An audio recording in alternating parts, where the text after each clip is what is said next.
The leader of the Democrats in the Senate praising the spending bill working its way through Congress. To discuss more, Oklahoma Senator Jim Inhofe, Senate Armed Services Committee member. I think, Senator, that's all you have to know, that Chuck Schumer and his fellow Democrats are happy with it. Doesn't that tell you everything you have to know about this spending bill?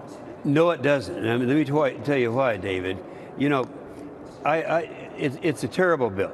I'd give anything if I could vote against it. But the problem is, we have to start rebuilding our military. And without exception, they come before our committee and they talk about how we're actually behind. We have two giants out there, Russia and China.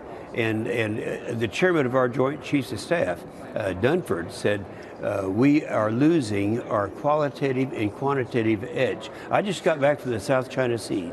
I see what China is doing right now in building up armaments out there, creating these islands. You know about that. And they're all as if you're preparing for World War III. This is the first time since the Carter administration when we've been in a position where we have to do something to try to get ourselves on an equal footing.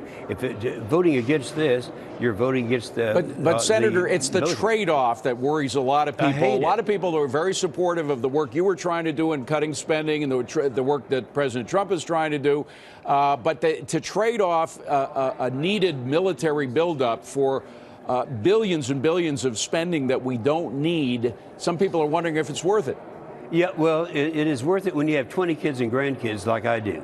You know, we are facing real threats. Now, this whole idea of what's happening over there with Kim Jong-un in North Korea, now I think that's under control in terms of his being able to hit us, and I credit our president for that, for getting tough. But then we have China on the other side, and they are building up. They're ahead of us. For example, their artillery pieces, they can fire 8 rounds a minute. Ours are 4 rounds a minute. We saw what happened under Obama to our ability to ground forces as well as air forces. You know, right now not so much now, we're trying to get out of it. We need this bill so that we can get out of it. But on our F-18s that the Marines use, 62% of them we can't use, because anyone who's not paying attention, as he wasn't for 8 years, to the military, knows that you got to maintain that stuff. Okay, so it's Senator, a matter of survival. We don't have much time, but I got to switch to the other topic that involves China today, and of course that's the tariffs that were announced, about $50 billion worth. You saw what happened. The markets, the Dow ended up down 724 points. We're in correction territory. Sure. What do you think about these tariffs? Because your state actually exports, not a lot, but I think about 4% of your total exports go to China. They're going to try to hit back and stop those exports from Oklahoma going to China. How is it worth it? Well, you got to keep in mind what this president has been saying all along is he wants to level that playing field, and it's not now. I mean, right now, their tariffs, they'll charge 25%, we charge 2%. That has to be corrected.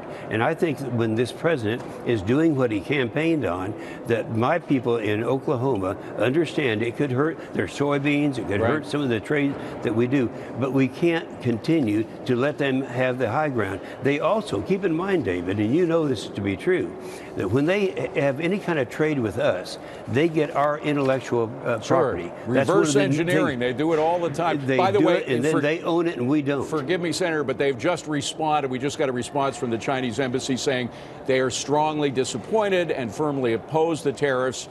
But again, the question is whether this is a negotiating tactic, the same kind of thing that we saw with the steel and aluminum tariffs that have turned out to be a lot less of a hammer than they appeared to be at first. Let me tell you, Dave, this is the first time in a long time that we've had a president who knows how to negotiate. Sure, he starts over extreme on one side, gives him more room, and so far the stuff that he's been doing has worked. I think this is going to work too. I'm kind of glad the Chinese embassy called up and said they don't like it. That makes me happy. It's Senator Jim Inhofe. Good to see you, Senator. Appreciate you coming in. Thanks very much. Thank you, David.